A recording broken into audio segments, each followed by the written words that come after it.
बलका पानी मड़ावाकू नहीं चाषी को आक्रमण केन्दुझर जिला पाटना ब्लॉक घटगाँ थाना अंतर्गत ढेंकीकोट फांडी अंचल सारसकेला पंचायत बड़ जामुपसी ग्रामर भुवन महांत बुद्धदेव नायक और शंकरशरण महांत निज जमी रे काली पानी मड़ावाकू जाई आक्रमण शिकार हो निज जमी को पानी लगी पाख केनाल रे थिबा पानी छाड़िबाकू उद्यम कला बेले पाख भालुकी पतला ग्रामर त्रिलोचन महांत पुओ देवेन और उद्धव आसी पानी छाड़ा बंद करने को कही आक्रमण करते एथिसह से बाइक भांगी देइछन्ति।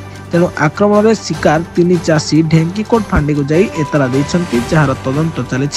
तेबे केबे अपराधी धरा हेबे चाषी को न्याय मिलिबो और मोटर सोला सूर्यमुखी फसल को पानी मड़ाई पारिबे देखिबा को बाकी रहला। केन्दुझर जिला पाटना दशरथ बारिकी मो ना भुवनानंद महंत पिता लक्ष्मीधर महंत मोड़जामपुसी पाटना जिला केन्दुझर।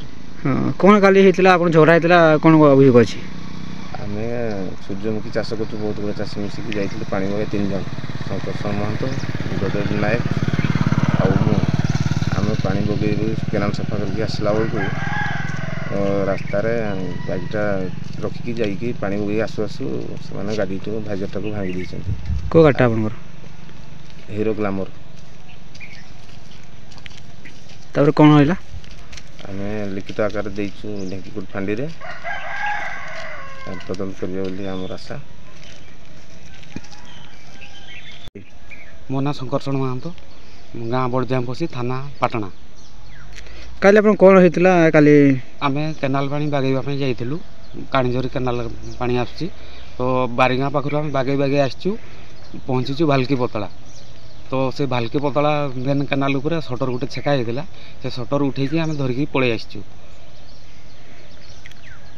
फांडे एफआईआर कौन कहे हाँ फांडे तो एफआईआर दिखाई आसिक तदंत करूँ सार मैंने जहाँ विचार हम।